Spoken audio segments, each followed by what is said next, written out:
The screaming started at 9:47 p.m. on a Tuesday night in October, piercing through the cozy warmth of the Rodriguez family's modest two-story home in Bloomington, Minnesota.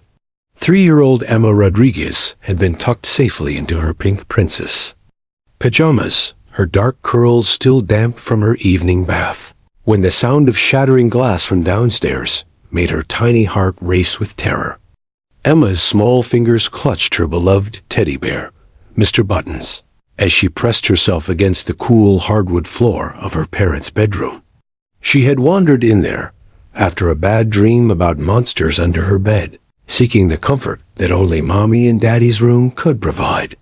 But now, crouched beneath their king-sized bed, with its navy blue comforter hanging like a protective curtain around her, Emma discovered that real monsters were far worse than any nightmare. Heavy footsteps thundered up the wooden staircase, each step sending vibrations through the old house that Emma could feel in her bones. Her mother's voice, usually so gentle when reading bedtime stories, now carried a note of desperate panic that made Emma's stomach twist into painful knots. "Please, we'll give you anything you want," Maria Rodriguez pleaded, her voice cracking with fear. "Just don't hurt us. Our daughter is sleeping upstairs." Emma squeezed Mr. Buttons tighter, his familiar scent of fabric softener and love providing little comfort against the chaos erupting around her. Through the thin gap between the comforter and the floor, she could see her father Carlos's work boots as he was forced to kneel beside the bed. His voice, normally strong and reassuring when he sang her lullabies in Spanish, now trembled as he begged for mercy. "The safe is behind the family photo in the living room," Carlos whispered desperately. "Take everything. Just please, leave us alone. Our little girl Emma, she's only 3 years old. She doesn't need to lose her parents." But the masked intruders weren't interested in negotiation. Emma watched in frozen horror as strange boots paced back and forth across her line of vision. She could hear the deep, menacing growl of what sounded like a large dog, its claws clicking against the hardwood floor. The sound sent primitive fear coursing through her tiny body, every instinct screaming at her to run, but terror had paralyzed her small limbs. The violence that followed was swift and brutal. Emma closed her eyes tightly, but she couldn't close her ears to the sounds that would haunt her for months to come. Her mother's final, heartbroken cry of "Emma, I love you," echoed through the room before everything went silent, except for the heavy breathing of the intruders and the continued low growling of their canine companion. For what felt like hours, but was probably only minutes, Emma remained perfectly still under the bed, her small body trembling uncontrollably.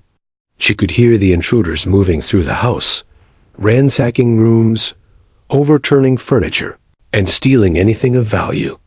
The dog's presence remained constant, its occasional bark or growl serving as a terrifying reminder of the danger that still lurked in her home. When silence finally returned to the house, Emma still didn't dare move. She lay there in the darkness, clutching Mr. Buttons, her young mind struggling to process the incomprehensible tragedy she had witnessed. The familiar comfort of her parents' bedroom had been transformed into a crime scene, the safety of her world shattered as completely. As the front door glass, dawn broke gray and cold over Bloomington, casting pale light through the bedroom windows.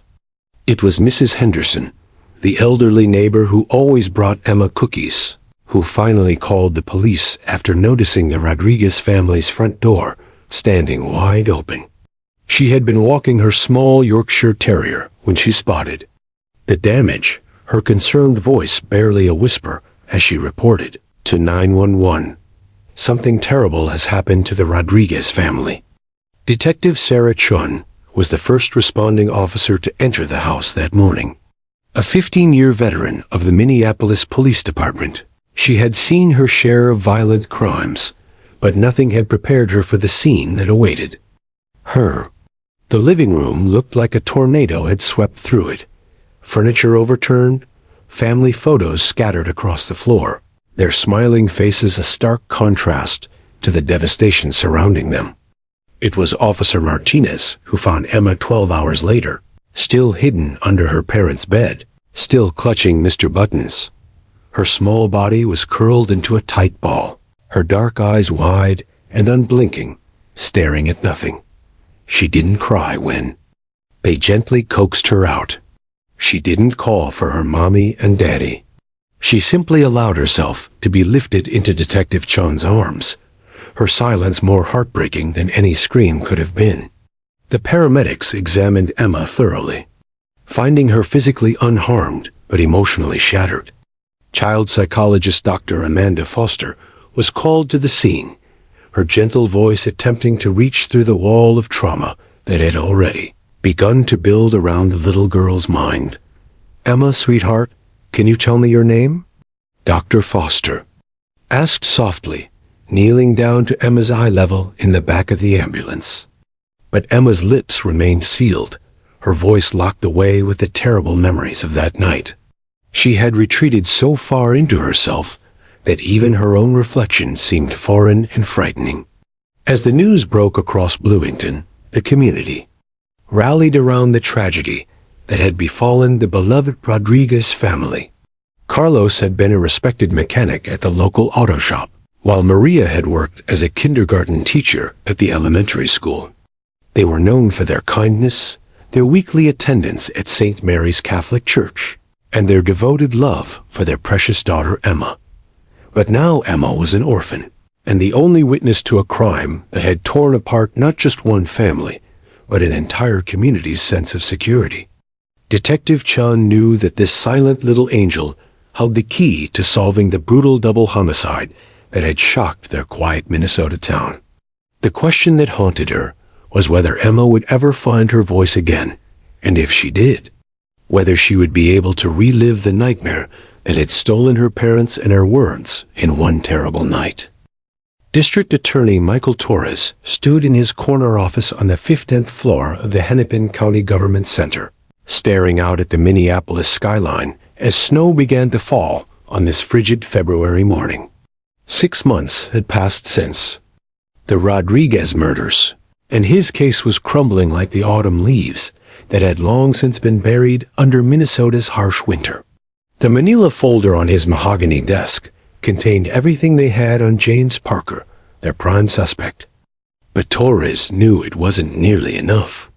The evidence was circumstantial at best, a house of cards that defense attorney Rebecca Martinez would gleefully demolish in court. Parker's fingerprints had been found throughout the Rodriguez home, but he had been their trusted handyman for over 2 years. His financial records showed mounting debts and gambling problems, providing motive, but dozens of people in Bloomington owed money to the wrong people. Most damning was the timeline. Parker had been seen leaving the Rodriguez neighborhood around 10:30 p.m. that Tuesday night, just 43 minutes after the estimated time of the murders.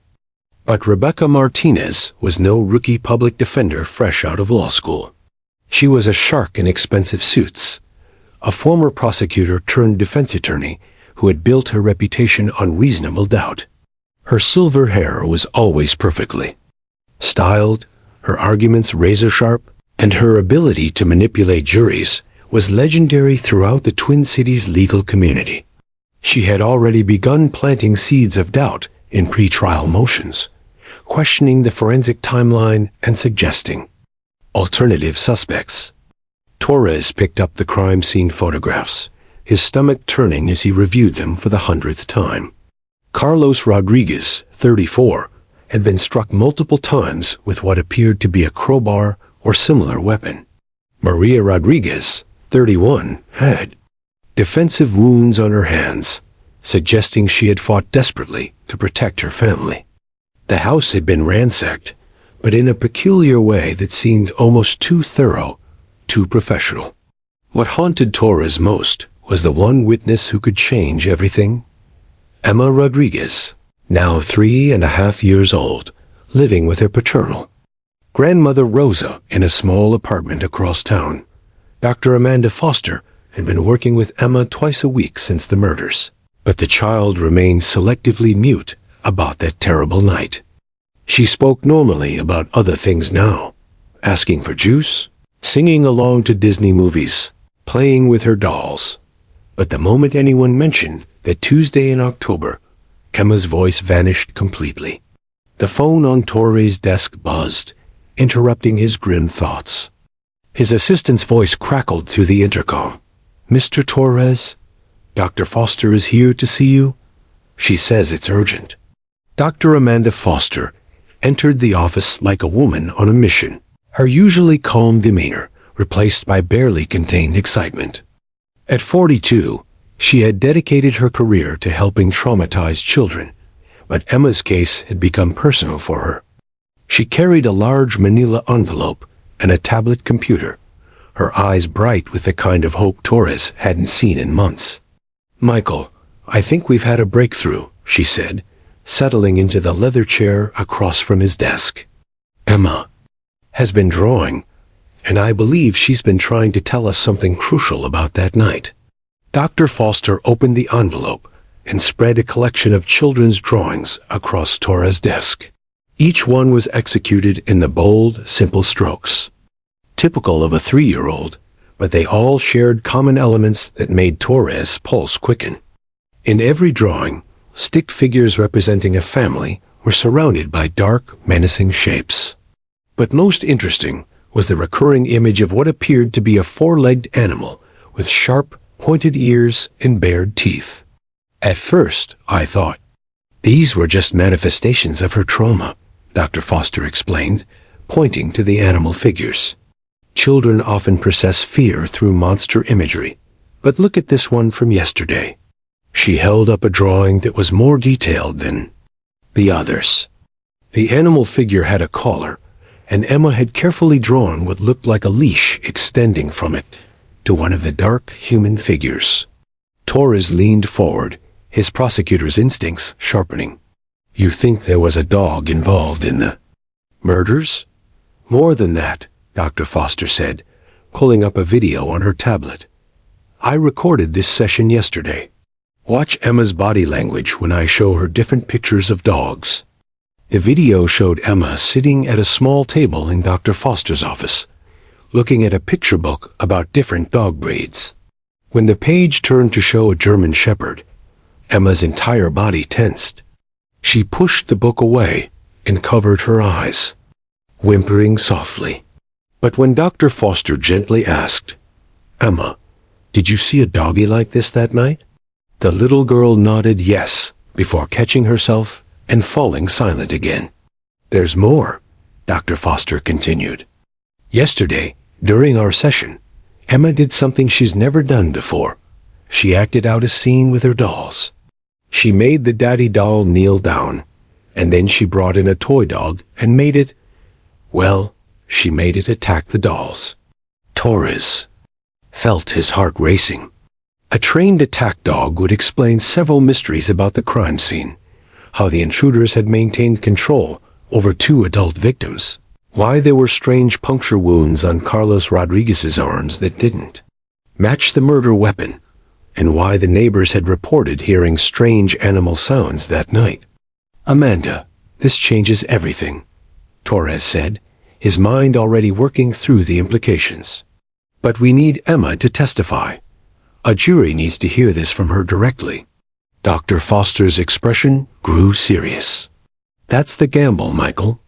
I believe Emma is ready to speak about that night, but trauma therapy isn't an exact science. If we push too hard, if the courtroom environment is too overwhelming, she could retreat even deeper into herself. We might lose her voice permanently." Torres walked to his window again, watching the snow fall heavier now, blanketing the city in white. James Parker was scheduled to go to trial in 2 weeks. Without Emma's testimony, Torres knew Parker would walk free, and the Rodriguez family would never get justice.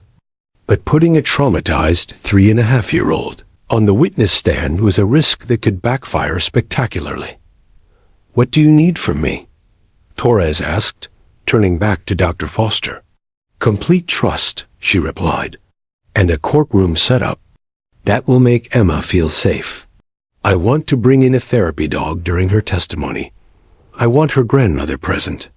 And I want the defendant positioned where Emma can see him clearly when she's ready to identify him. Torres nodded slowly. It was the biggest gamble of his career, staking everything on the voice of a child who might never speak the words that could convict her parents' killer. But looking at Emma's drawings spread across his desk, seeing the pain and terror captured in those simple crayon strokes, Torres knew he had to try. Schedule the trial, he told Dr. Foster. It's time for Emma Rodriguez to find her voice and deliver the testimony that will either convict James Parker or set him free forever. The snow continued to fall outside, and Torres couldn't shake the feeling that everything, justice, closure, and a little girl's future, hung in the balance of 2 weeks and the words of a child who had been silent for far too long. The morning sun streamed through the large windows of Dr. Amanda Foster's office, casting warm golden light across the child-friendly space she had carefully designed to feel more like a living room than a clinical environment. Soft pastel walls were decorated with cheerful artwork created by her young patients over the years, and comfortable beanbags were scattered around low tables filled with toys, dolls, and art supplies. But today, the usual sense of calm that permeated the room was replaced by an electric tension that made Emma's grandmother Rosa shift nervously in her corner chair. Emma Rodriguez sat cross-legged on the plush carpet, her dark hair pulled back in 2 small pigtails secured with bright yellow ribbons that Rosa had carefully chosen to match her granddaughter's favorite dress. At 3.5 years old, Emma had grown taller since the tragedy, her face losing some of its baby roundness, but her eyes still carried the weight of that terrible October night. She clutched Mr. Buttons, her beloved teddy bear, who had become even more essential to her sense of security since becoming an orphan. Dr. Foster watched Emma carefully from her position on the floor nearby, noting every subtle change in the child's body language and facial expressions. After 6 months of twice-weekly sessions, she had learned to read Emma's silent communications like a complex language. The slight tensing of shoulders meant fear was approaching. The way Emma's grip tightened on Mr. Buttons indicated she was retreating into her safe space. The barely perceptible tremor in her lower lip warned that tears were coming. Today felt different, though. There was something in Emma's posture, a readiness that Dr. Foster had never seen before. Perhaps it was the approaching trial date, or maybe the child's natural resilience was finally beginning to overcome her trauma. Whatever the reason, Dr. Foster sensed that today might be the day Emma would finally unlock the memories she had buried so deeply. "Emma, sweetheart, would you like to play with the dollhouse today?" Dr. Foster asked gently, her voice maintaining the same calm, patient tone she had used in every session. The Victorian-style dollhouse sat in the corner of the room, complete, with tiny furniture and a family of 4 dolls that had been carefully chosen to represent different ethnicities and family structures. Emma nodded silently and crawled over to the dollhouse, Mr. Button still tucked securely under her arm. She began arranging the dolls with the careful precision that had become her trademark during these sessions. The mother doll, with long, dark hair like her own mother had possessed, was placed in the kitchen. The father doll, wearing a blue work shirt similar to what her father Carlos used to wear to the auto shop, was positioned in the living room reading a tiny newspaper. Dr. Foster moved closer, but maintained a respectful distance, careful not to invade Emma's personal space. "That's a beautiful family you've made, Emma. They look very happy together." Emma's small fingers hesitated over the child doll, a miniature figure with dark curls that could have been her own reflection. She picked it up and held it close to her chest for a moment before placing it carefully in the dollhouse bedroom, tucked safely under a tiny quilt. "The little girl is going to sleep," Emma whispered, speaking for the first time in today's session. Her voice was soft but clear, and Dr. Foster felt her heart skip with hope. "Yes, she looks very comfortable in her bed," Dr. Foster agreed. "Is she having good dreams or bad dreams?" Emma's expression darkened slightly, her grip on Mr. Button's tightening almost imperceptibly. "Bad dreams," she said quietly. "About the scary sounds?" Dr. Foster nodded encouragingly, careful not to push too hard too quickly. "Sometimes when we have bad dreams, it helps to show someone what we saw. Would you like to show me Emma's bad dream with the dolls?" For a long moment, Emma stared at the dollhouse, her small face a mask of concentration and fear. Rosa held her breath from her corner chair, recognizing the internal struggle her granddaughter was facing. This was farther than Emma had ever gone in discussing that night. Suddenly, Emma reached into the toy box beside the dollhouse and pulled out a small plastic German Shepherd, one of many animal figures that Dr. Foster kept available for play therapy. The moment Emma's fingers closed around the toy dog, her entire demeanor changed. Her shoulders tensed, her breathing became shallow, and her eyes widened with remembered terror. "The doggy," she whispered, her voice barely audible. "The bad doggy came to our house." Dr. Foster felt her pulse quicken, but maintained her calm exterior. "Tell me about the doggy, sweetheart. What did the doggy do?" Emma held the plastic dog in her trembling hands, staring at it, as if it might come to life and hurt her. Slowly, she moved it toward the dollhouse, making it growl in a way that was so realistic and menacing that both Dr. Foster and Rosa felt chills run down their spines. "The doggy was mean," Emma continued, her voice growing stronger as the memory surfaced. "It had big teeth and scary eyes. The bad man told it to be mean to Mommy and Daddy." With sudden, jerky movements, Emma made the toy dog approach the parent dolls in the dollhouse.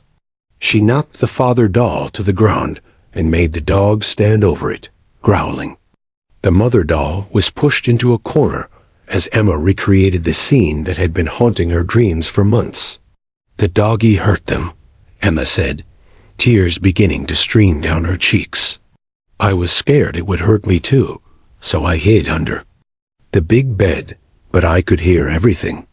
The doggy was so loud and scary." Rosa gasped from her chair, covering her mouth with her hands as she watched her granddaughter relive the nightmare that had stolen her parents and her voice.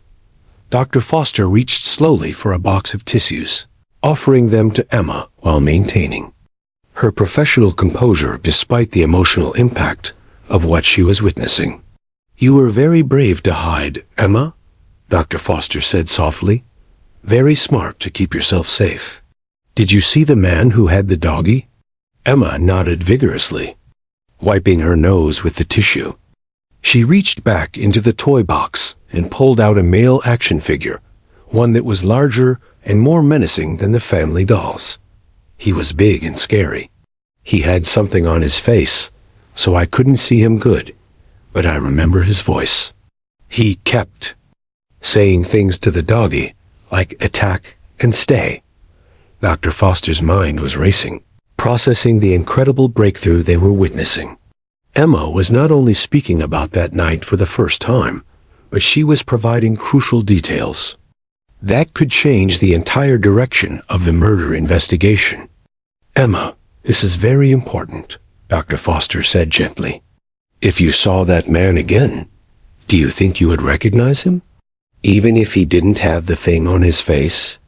Emma looked directly at Dr. Foster, her dark eyes clear and determined despite the tears. "I think so," she said with a maturity that seemed far beyond her 3.5 years. "I remember his voice the most, and I remember he smelled like cigarettes and something else ...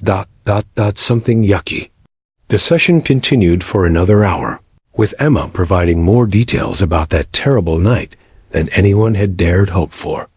She described hearing the intruders enter through the front door, the sound of furniture being overturned, and most importantly, the commands given to the attack dog that had been used to control and terrorize her parents. As the session concluded and Rosa prepared to take Emma home, Dr. Foster knew that everything had changed. The little girl who had been silenced by trauma had found her voice again, and with it came the key to solving her parents' murder and bringing their killer to justice. But Dr. Foster also knew that the hardest part lay ahead. Emma would need to find the courage to speak these truths not in the safety of a therapy office, but in a courtroom filled with strangers, facing the man who had destroyed her family. The question that haunted Dr. Foster as she watched Emma leave was whether this breakthrough would hold under the pressure of a trial, or whether the trauma of confronting her parents' killer would steal her voice once again. The Hennepin County District Court buzzed with an energy that veteran bailiff Tom Richardson hadn't felt in his 23 years of service. Media trucks lined the street outside, their satellite dishes reaching toward the gray March sky like metallic flowers seeking sunlight. Inside courtroom 4A, every seat was occupied, with overflow crowds standing along the back wall, despite Judge Patricia Williams' usual restrictions on courtroom capacity. The case of the state of Minnesota v. James Michael Parker had captured the public's imagination in a way that few trials ever did. At the prosecution table, District Attorney Michael Torres adjusted his navy blue tie for the 5th time in 10 minutes, his usually steady hands betraying the nervousness that had kept him awake for 3 consecutive nights. Beside him sat Detective Sarah Chun, the lead investigator whose meticulous work had built their circumstantial case against James Parker. Her dark hair was pulled back in a severe bun, and her sharp eyes constantly scanned the courtroom, looking for any detail that might impact their strategy. Across the aisle, defense attorney Rebecca Martinez commanded attention even while sitting still. Her platinum blonde hair was styled in an elegant chignon, and her charcoal gray Armani suit probably cost more than most people's monthly salary. At 54, she had never lost a murder case, and her confidence radiated through the courtroom like heat from a furnace. Her client, James Parker, sat rigidly beside her, his hands folded so tightly in his lap that his knuckles had turned white.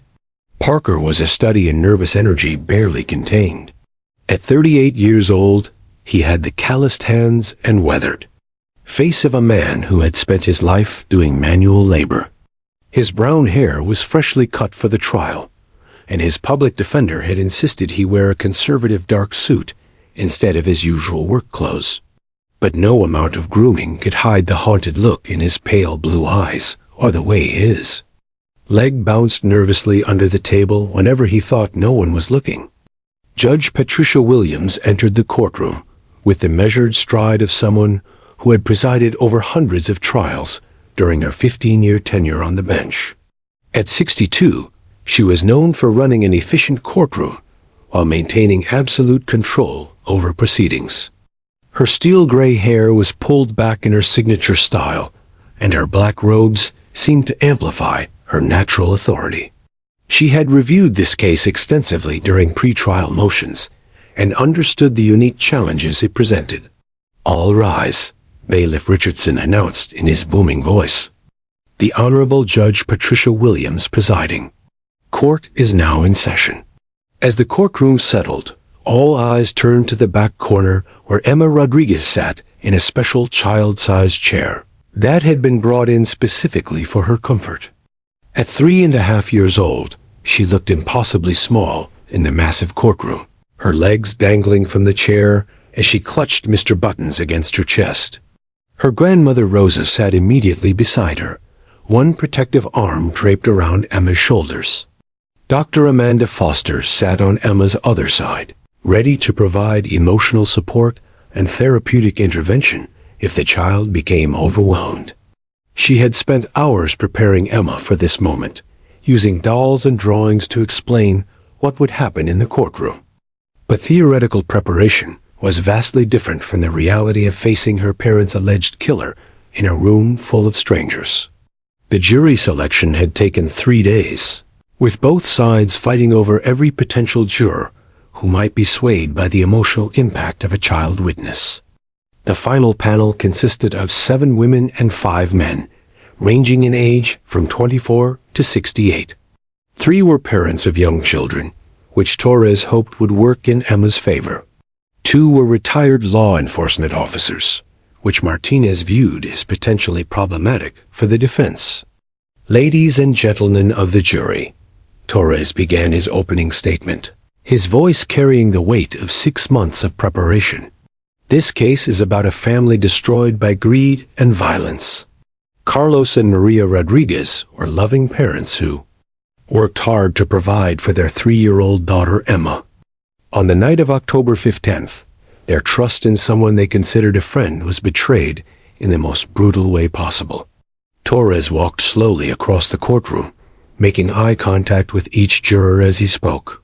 The evidence will show that the defendant, James Parker, used his position as the Rodriguez family's handyman to plan and execute a home invasion robbery that ended in the cold-blooded murder of 2 innocent people. The evidence will show that Mr. Parker brought a trained attack dog to intimidate and control his victims. And most importantly, the evidence will show that there was one witness to these crimes, a 3-year-old girl who watched in terror as her parents were killed. Martinez objected immediately. Your Honor, the prosecution cannot make promises about testimony that hasn't been established. Sustained, Judge Williams ruled. Mr. Torres, please limit your opening to what you can prove through admissible evidence. Torres nodded, but continued undaunted. The physical evidence in this case paints a clear picture of guilt. The defendant's fingerprints were found on the murder weapon. His financial records show mounting debts that provided motive for robbery. Witnesses place him leaving the Rodriguez neighborhood at the time of the murders. And yes, Your Honor, we will present testimony from the sole surviving witness to these crimes. When Torres finished, Martinez rose with the fluid grace of a predator approaching wounded prey. Her opening statement was a masterclass in creating reasonable doubt, systematically dismantling each piece of the prosecution's case. Members of the jury, my client James Parker is an innocent man caught in a web of circumstantial evidence. And rush to judgment, she began, her voice melodious and confident. Yes, his fingerprints were in that house, because he had been their trusted handyman for over 2 years. Yes, he had financial problems, just like millions of hardworking Americans struggling to make ends meet. And yes, he was in that neighborhood that night, because he had been doing legitimate work for another client just 3 blocks away. Martinez paused dramatically, allowing her words to sink in before delivering her most devastating argument. But most importantly, the prosecution's case hinges entirely on the testimony of a traumatized 3-year-old child who has been selectively mute for 6 months and has been subjected to intensive psychological therapy that could have implanted false memories. The prosecution wants you to convict my client based on the words of a child whose perception of that night has been filtered through trauma, therapy, and the desperate need of a grieving family to find someone to blame. As Martinez spoke, Torres noticed Emma's reaction from across the courtroom. The little girl had been sitting quietly, but now she was staring intently at James Parker. Her small brow was furrowed in concentration, and she was whispering something to Mr. Buttons that Torres couldn't hear. Dr. Foster leaned down to Emma's level, listening carefully to whatever the child was saying. Then she looked up sharply, her eyes meeting Torres's across the courtroom with an expression of surprise and concern. She nodded slightly toward Emma, then whispered something to Rosa that made the grandmother's face go pale. Judge Williams called for a brief recess before the first witness would be called, and Torres immediately approached Dr. Foster and Emma. What is it? He asked quietly. Dr. Foster glanced around to make sure they weren't being overheard. Emma just told me something very important, she whispered. She said that man doesn't smell right. Torres looked confused. What do you mean? She remembers the killer smelling like cigarettes and something else, something chemical. She says James Parker doesn't smell like the bad man from that night. Dr. Foster's expression was troubled. Michael, what if we have the wrong person? The revelation hit Torres like a physical blow. They were about to put Emma through the trauma of testifying against a man she might not even recognize as her parents' killer. But it was too late to stop the proceedings now. The jury was expecting to hear Emma's testimony. The media was watching. Every move, and James Parker's fate hung in the balance. As Judge Williams called the court back to order, and Torres prepared to call his first witness, one terrible question echoed in his mind. What if they were about to convict an innocent man while the real killer walked free? The fluorescent lights in the courtroom seemed to grow harsher as Detective Sarah Chun took the witness stand, her badge gleaming under the artificial illumination. 28 years of police work had prepared her for moments like this, but the weight of Emma's whispered revelation during recess pressed heavily on her shoulders. She had built her career on meticulous attention to detail, and now she couldn't shake the feeling that they might have missed something crucial in their investigation of the Rodriguez murders. District Attorney Torres approached the witness stand with the measured confidence of a prosecutor who had rehearsed this moment countless times, though his earlier certainty had been shaken by Emma's observation about James Parker's scent. He needed to present their evidence methodically, building an unshakable foundation, even as doubt crept into his mind. Detective Chun, please tell the court about your initial investigation of the crime scene at 1247 Maple Street, Torres began, his voice steady despite the turmoil in his thoughts. Chun opened her leather-bound notebook, though after 6 months she could recite the details from memory. I arrived at the Rodriguez residence at 7:43 a.m. on October 16th. The front door had been forced open, with wood splinters scattered across the entryway. The living room showed signs of a violent struggle. Overturned furniture, broken picture frames, and personal belongings scattered throughout the room. As Chun testified, crime scene photographs appeared on the large monitor facing the jury. Several jurors visibly recoiled at the images of the ransacked home, while others leaned forward to study the evidence more closely. In the corner of the courtroom, Emma pressed closer to her grandmother, her small fingers gripping Mr. Button's so tightly that the fabric around his arms had begun to stretch.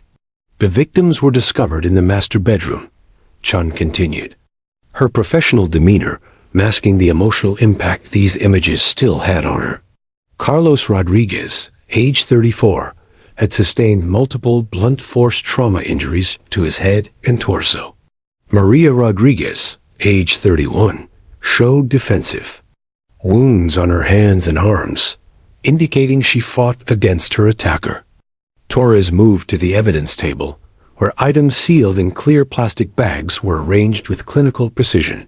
Detective, what can you tell us about the murder weapon?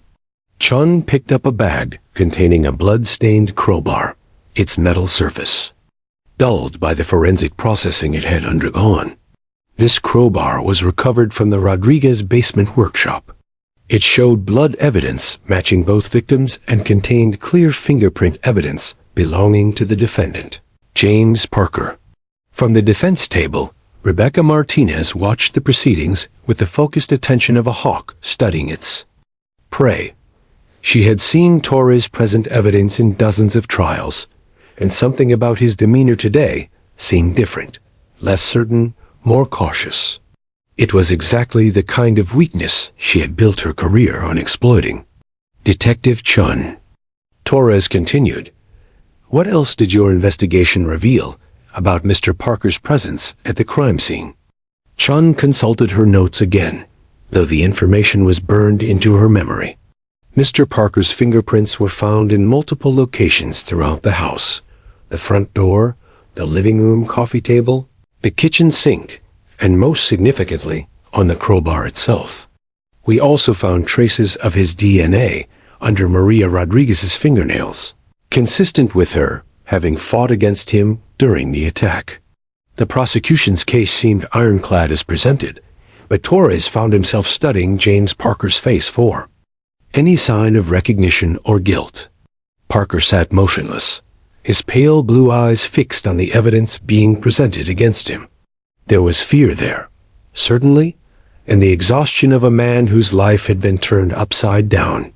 But Torres had prosecuted enough guilty defendants to recognize the subtle signs of deception, and he wasn't seeing them in James Parker's demeanor.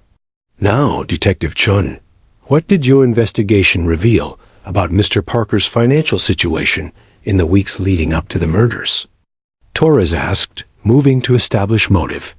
Chun's expression grew more serious. Mr. Parker owed approximately $47,000 in gambling debts to various creditors. His bank records showed multiple overdrafts, and he had received several threatening phone calls from collection agencies in the weeks before the murders.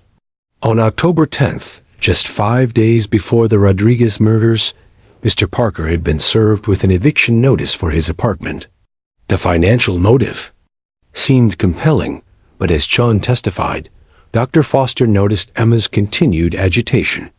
The little girl was whispering to her teddy bear again, her dark eyes darting between the witness stand and the defendant's table with increasing frequency. Detective, did Mr. Parker have legitimate access to the Rodriguez home? Torres asked, anticipating the defense's counter-argument. Yes, he had been employed as their handyman for approximately 2 years and 2 months. He had keys to both the front and back doors, and Mrs. Rodriguez had given him permission to work in the house even when the family wasn't home. Martinez sensed her opening and leaned forward slightly, making notes on her legal pad. The prosecution's own evidence was providing her with reasonable doubt. If Parker had legitimate access to the house, his fingerprints meant nothing. If he had been their trusted handyman, the family would have felt safe letting him into their home late at night. Torres moved to his final piece of evidence, the timeline that had seemed so damning during their investigation. Detective Chun, what can you tell us about Mr. Parker's whereabouts on the night of October 15th? Chun flipped to a new page in her notebook. Based on witness statements and security camera footage, Mr. Parker was seen leaving the Maple Street neighborhood at approximately 10:30 p.m. The coroner estimates that the Rodriguez murders occurred between 9:45 p.m. and 10:15 p.m., placing Mr. Parker in the area during the critical time window. No further questions, Torres said, returning to his seat with less satisfaction than he had expected. The evidence against Parker was substantial, but Emma's quiet observation about his scent had planted a seed of doubt that was rapidly growing into something more troubling. Martinez rose for cross-examination, like a predator that had been patiently waiting for its moment to strike. She had spent weeks preparing for this testimony, looking for any crack in the prosecution's case that she could exploit. Detective Chun, in your 28 years of police work, have you ever encountered a case where someone with legitimate access to a home was wrongly suspected of crimes that occurred in that location? Objection calls for speculation, Torres interjected, but his heart wasn't fully in the objection. I'll allow it, Judge Williams ruled. Chun considered the question carefully. Yes, it's not uncommon for individuals with legitimate access to become suspects initially, which is why we conduct thorough investigations to establish guilt beyond mere opportunity. Martinez smiled slightly. Indeed. Now, Detective, you mentioned that Mr. Parker had been the Rodriguez family's handyman for over 2 years. During that time, did you find any evidence of prior conflicts, arguments, or problems between Mr. Parker and the family? No. All accounts described their relationship as professional and friendly. In fact, didn't Maria Rodriguez specifically recommend Mr. Parker to several of her neighbors for handyman work? Chun glanced at her notes. Yes, we found evidence that she had provided references for Mr. Parker to at least 3 other families in the neighborhood. So the Rodriguez family trusted Mr. Parker enough to give him keys to their home, allow him to work there unsupervised, and recommend him to their friends? That appears to be correct. Martinez moved closer to the jury box, making sure each member could see her clearly. Detective Chun, you mentioned that Mr. Parker owed $47,000 in gambling debts. Did your investigation reveal how much money was actually stolen from the Rodriguez home? Chun's expression tightened slightly. This was one of the weaker points in their case. Approximately $800 in cash, and Mrs. Rodriguez's wedding ring, valued at about $1,200. So for a total of $2,000, you believe Mr. Parker murdered 2 people he had known and worked for over 2 years, people who trusted him and had helped his business? Torres knew where Martinez was heading and felt his case beginning to unravel. $2,000 was hardly enough to justify double murder, especially for someone who owed nearly $50,000. It was exactly the kind of inconsistency that created reasonable doubt. Detective, did your investigation consider any other possible suspects? Chun hesitated. This was the question she had been dreading. We investigated several individuals who had contact with the Rodriguez family, but the evidence consistently pointed to Mr. Parker. Did you investigate Maria Rodriguez's brother, David Rodriguez, who had recently asked the family for money to pay his own debts? We spoke with David Rodriguez, yes. And did you know that David Rodriguez owed money to the same gambling organization that Mr. Parker owed money to? Torres shot to his feet. Objection. This information was not disclosed in discovery. Martinez smiled triumphantly. Your Honor, this information was obtained through public records that the prosecution should have discovered during their own investigation. Judge Williams looked troubled. I'll allow the question, but Ms. Martinez, I expect proper disclosure of any additional evidence. As Martinez continued her cross-examination, systematically dismantling the prosecution's timeline and motive, Torres found himself watching Emma more closely. The little girl had gone very still, her attention focused intensely on something only she could perceive. Dr. Foster was leaning down, listening to Emma's whispered words with growing concern. The foundation of Torres's case was cracking, and he realized that Emma's testimony might be their only hope of conviction. But if Emma was right about James Parker not being the man she remembered from that terrible night, then they were about to put an innocent man in prison, while the real killer remained free. As Detective Chun stepped down from the witness stand, Torres felt the weight of justice itself hanging in the balance, dependent entirely on the memories and perceptions of a 3.5-year-old girl who had already endured more trauma than most adults could imagine. The lunch recess had done nothing to ease the tension that permeated courtroom 4A when proceedings resumed at 1:30 p.m. If anything, the atmosphere had grown more electric, charged with the undercurrent of doubt that Rebecca Martinez's masterful cross-examination had introduced. District Attorney Torres sat at the prosecution table, his usually pristine legal pad now covered with hastily scribbled notes and question marks as he frantically tried to salvage his case. Emma Rodriguez remained in her special corner seat, but her behavior had changed dramatically since the morning session. The little girl who had been quietly clutching Mr. Buttons was now alert and restless, her dark eyes constantly scanning the courtroom, as if searching for something or someone. Dr. Foster had noticed the change during lunch and had spent 30 minutes trying to understand what was troubling our young patient, but Emma's responses had been cryptic at best. The bad man isn't here, Emma had whispered to Dr. Foster during their private conversation in the courthouse's victim advocate room. The doggy man isn't here either. Dr. Foster had pressed gently for more information, but Emma had retreated into herself again, speaking only to ask when they could go home. Now, as court resumed, the child psychologist found herself questioning everything she thought she understood about Emma's memories and trauma responses. Judge Patricia Williams called the courtroom to order, her authoritative voice cutting through the murmur of spectators and media representatives who had packed every available seat. "Mr. Torres, please call your next witness." Torres stood, his confidence visibly shaken from the morning's revelations.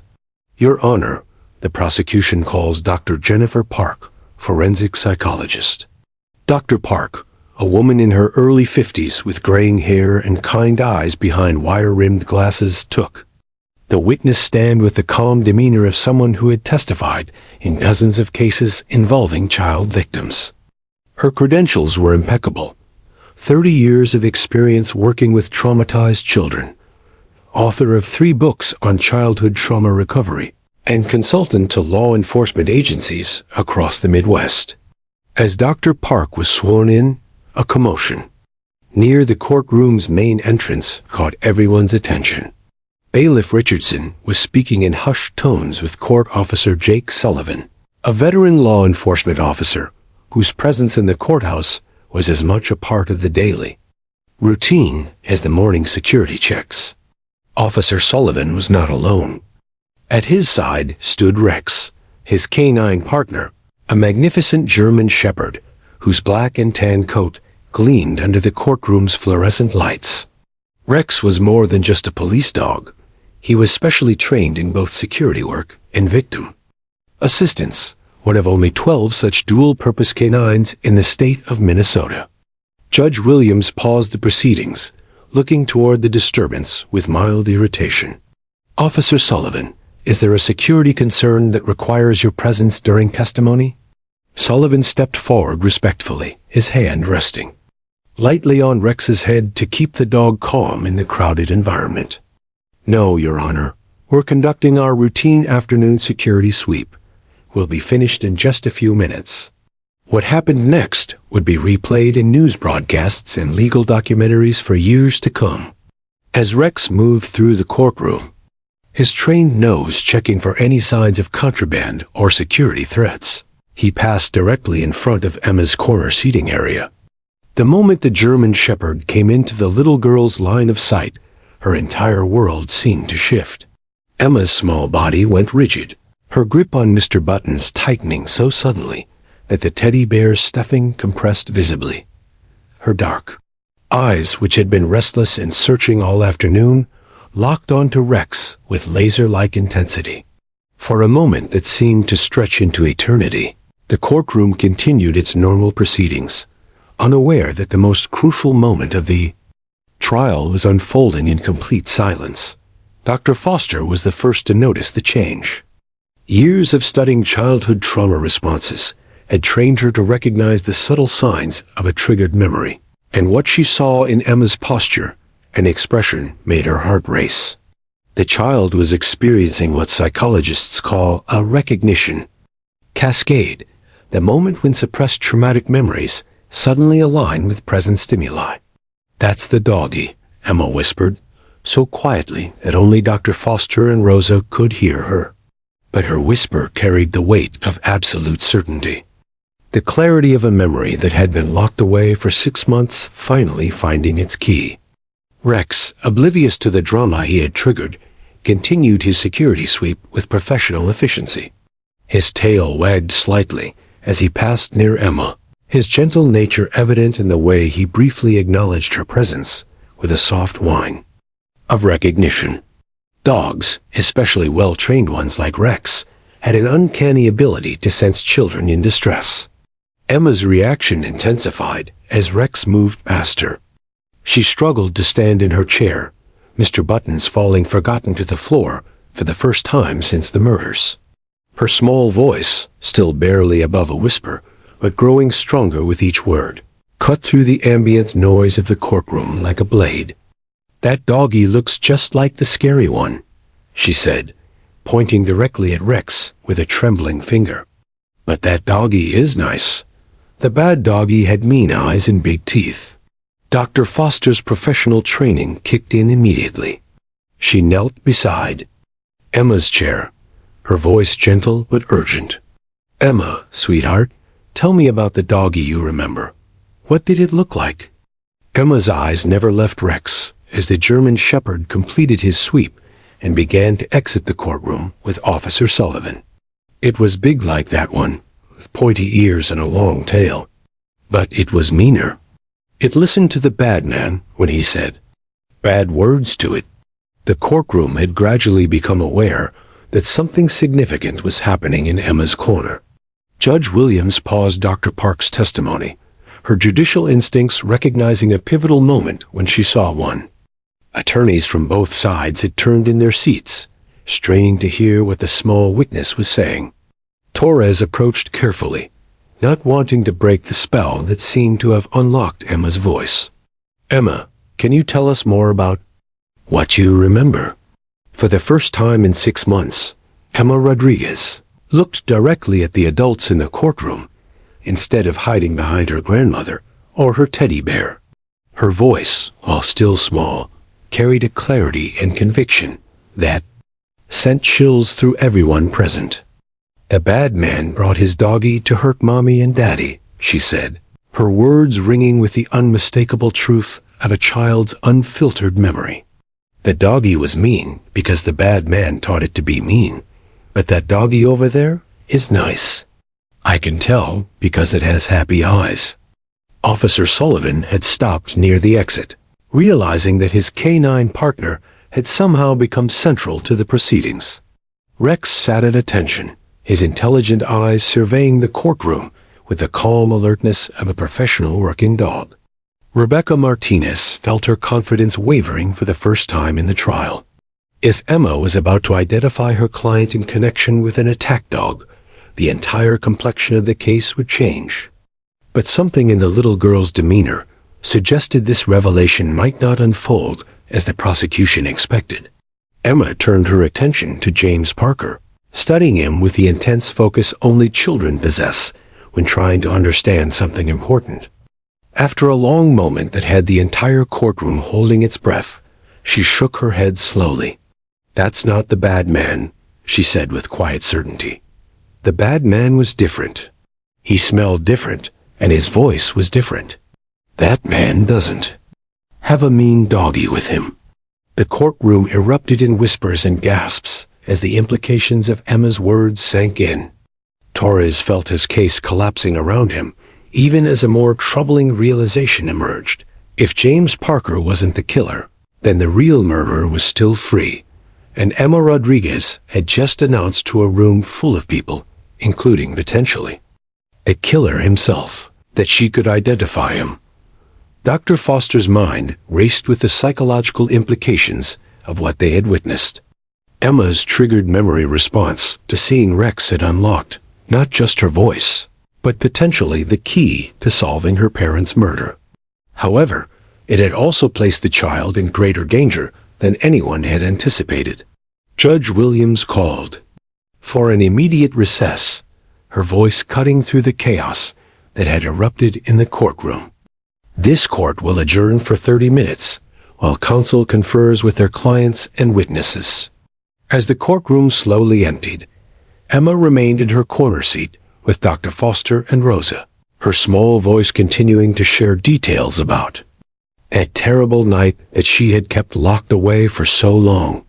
But now, with her memory finally unlocked, the question became whether justice could be served without putting the brave little witness, who held all the answers, in even greater peril.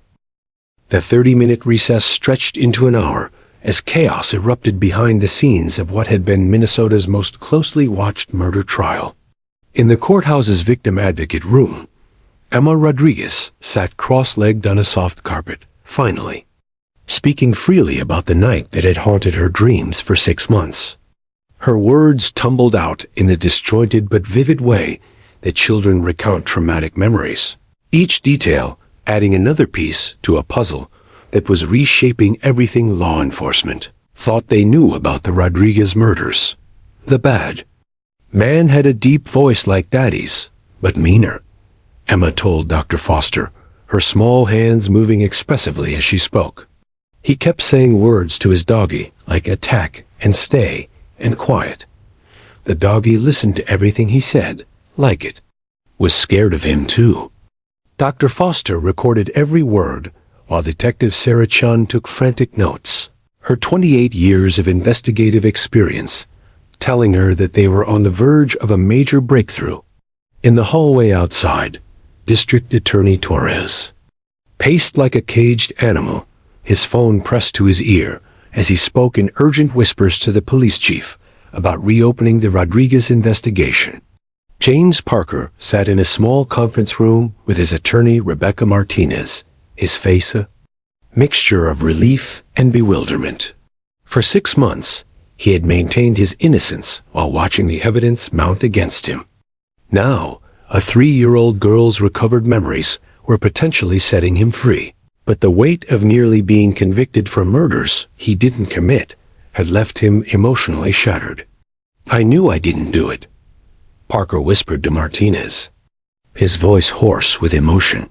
"But when everyone believes you're guilty, when the evidence all points to you, you start to wonder if maybe you're going crazy. Maybe you did something terrible and blocked it out." Martinez, for once in her career, felt genuinely moved by a client's plight. She had defended many guilty men and convinced herself she was protecting the system by ensuring everyone received adequate representation. But James Parker's case had always troubled her. The evidence was strong, but something about his consistent denials had felt different from the calculated lies she usually heard. Meanwhile, in Judge Williams' chambers, an emergency conference was taking place that would determine the fate of not just the trial, but potentially the safety of everyone involved. Judge Williams, Torres, Martinez, Detective Chun, and FBI Special Agent Maria Santos huddled around the judge's mahogany desk, their voices low but intense. "Your Honor, we have to consider the possibility that the real killer has been monitoring this trial," Agent Santos said, her FBI training in victimology making her acutely aware of the dangers Emma now faced. "If he's been in this courtroom, if he's heard Emma's testimony, she's no longer just a traumatized witness, she's a target." Judge Williams had presided over hundreds of trials, but never one where the primary witness had essentially exonerated the defendant while simultaneously putting herself in mortal danger. "What are you recommending, Agent Santos?" "Immediate protective custody for Emma and her family, and a complete reinvestigation of the Rodriguez murders with Emma's new testimony as the starting point.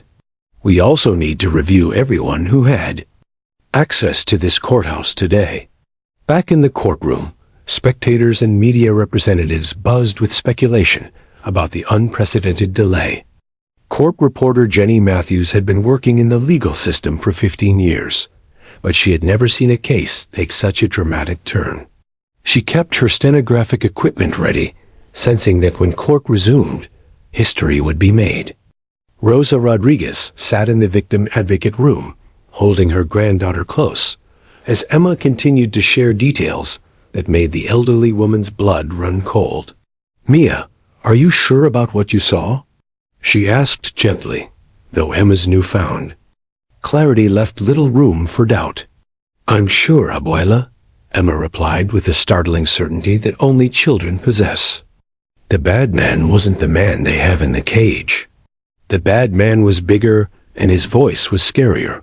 And he had that mean doggy that looked like the nice police doggy, but with angry eyes." Dr. Foster had been making rapid calculations in her mind, trying to understand how Emma's memories had been unlocked by seeing Rex.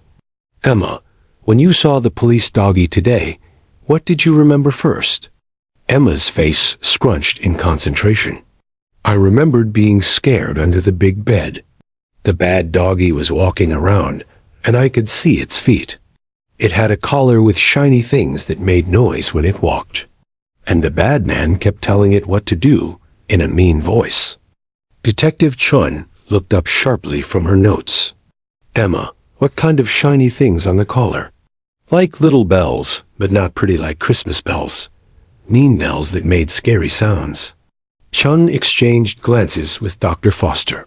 "Attack dogs were sometimes trained with specific collar signals, metal studs, or small chimes that helped handlers communicate commands in low-light situations. It was a detail that only someone with specialized knowledge would think to include in planning a home invasion.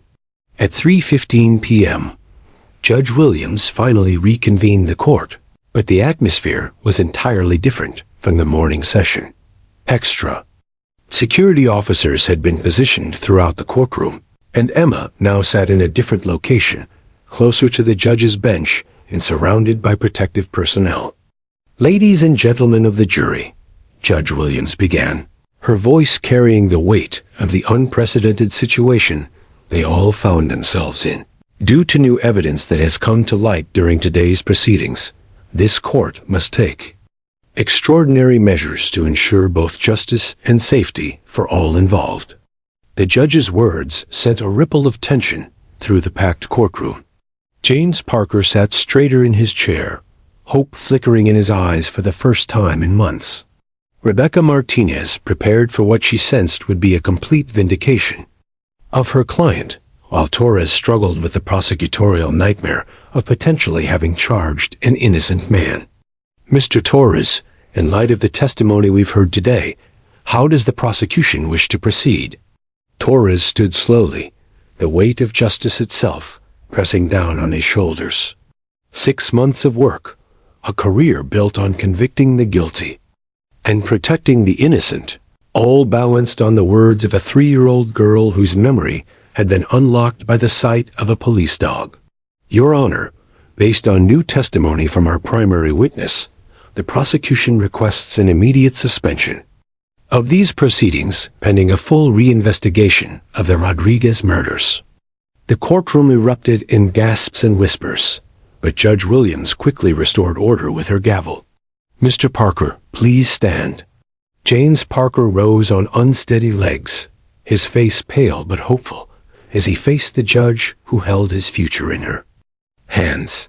"Based on the testimony heard today, and the prosecution's request to suspend proceedings, this court hereby dismisses all charges against you, pending further investigation. You are free to go, Mr. Parker." The courtroom exploded in chaos. Reporters rushing for phones, spectators shouting questions, and Parker himself collapsing back into his chair as 6 months of terror and uncertainty finally lifted from his shoulders. But in her protected corner of the courtroom, Emma Rodriguez was not finished with her testimony. As the noise died down, her small voice cut through the remaining chatter with 2 words that would launch the biggest manhunt in Minnesota history: Uncle David. The silence that followed was absolute and terrifying. Rosa Rodriguez went white.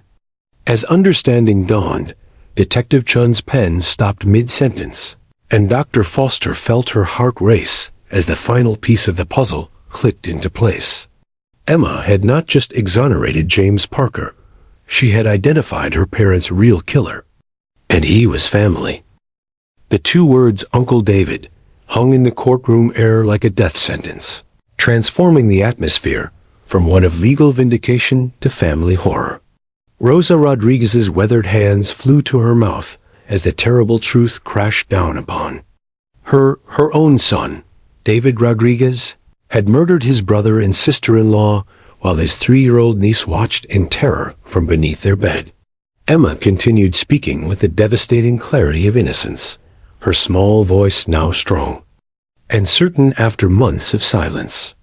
"Uncle David came to our house that night with his mean doggie. He was mad at Daddy about money.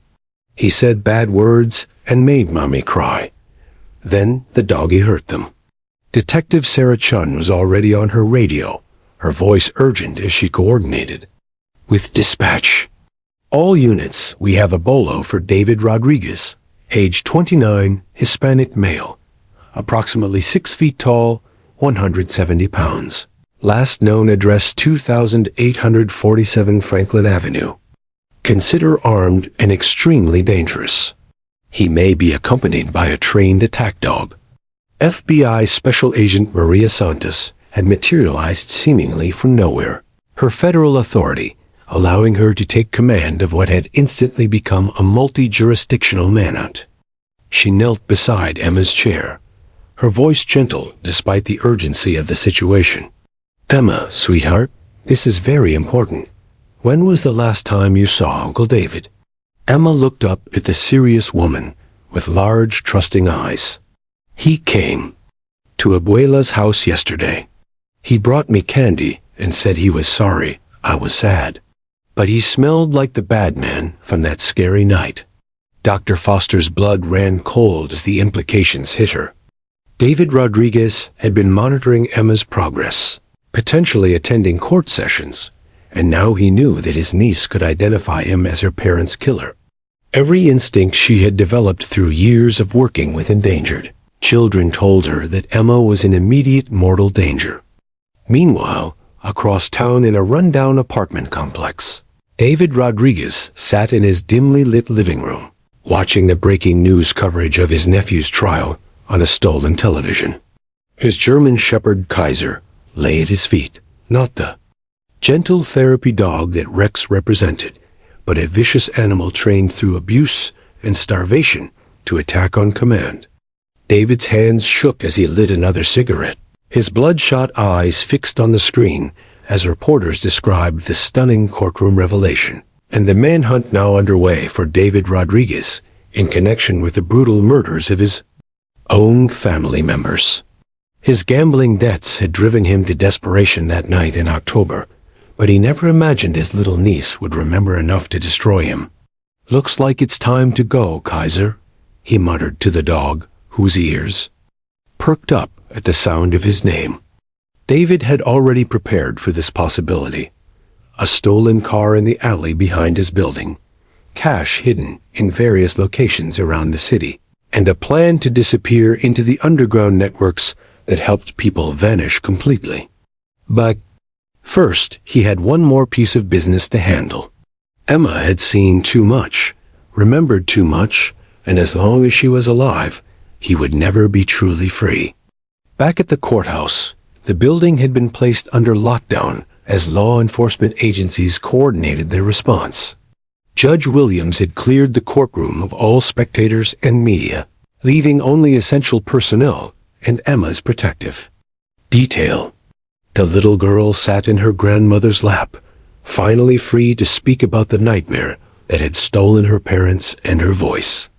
"Uncle David used to be nice," Emma told Dr. Foster, her voice carrying the confused pain of a child trying to understand how someone she loved could hurt her family.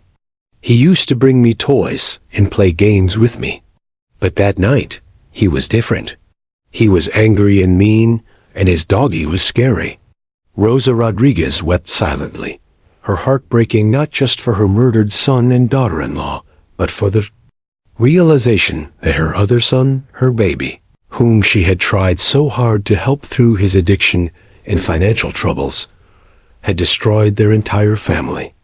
"I knew he was struggling with gambling and drugs," she whispered to Detective Chun, "but I never imagined, never thought he could."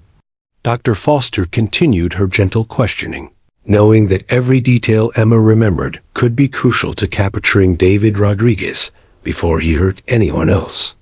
"Emma, what did Uncle David's doggie look like exactly?"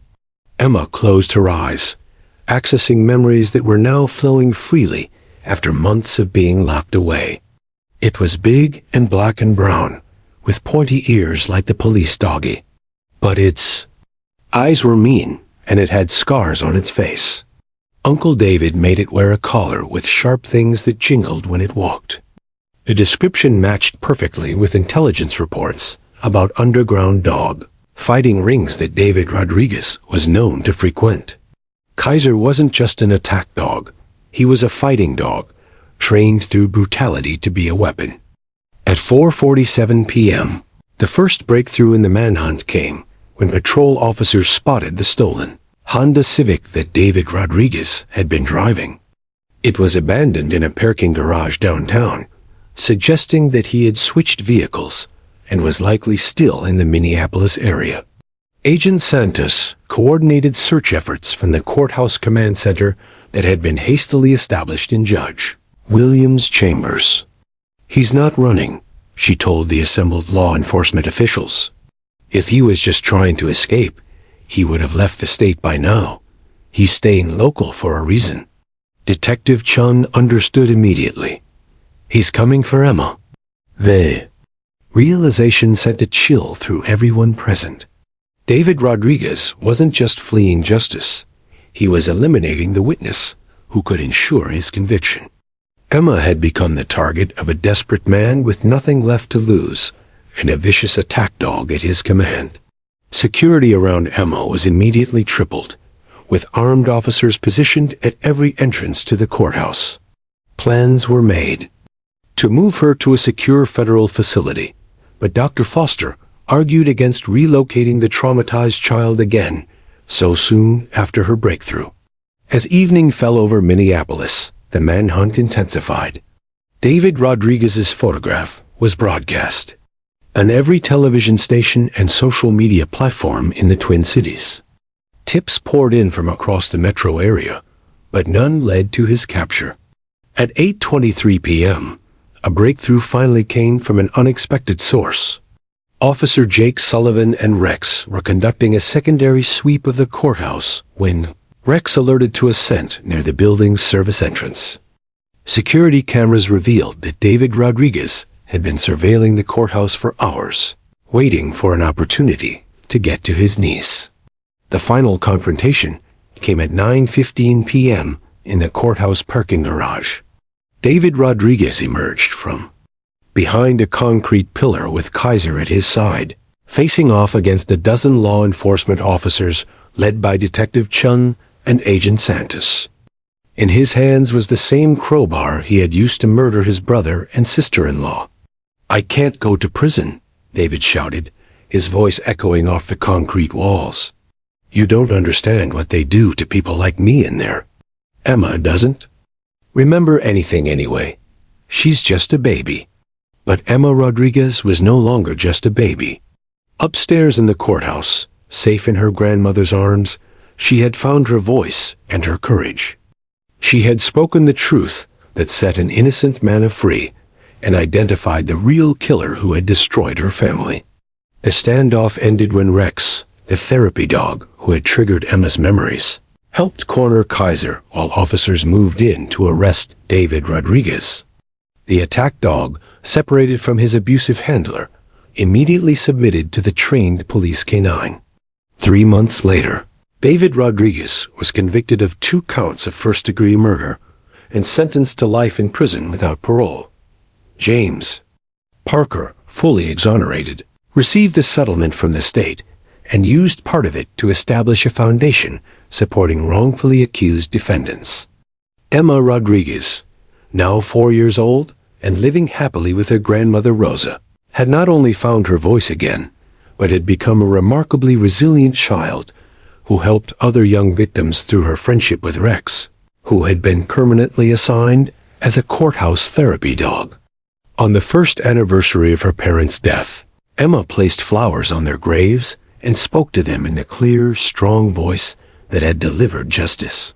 "Mommy and Daddy," she said, "the bad man can't hurt anyone else now.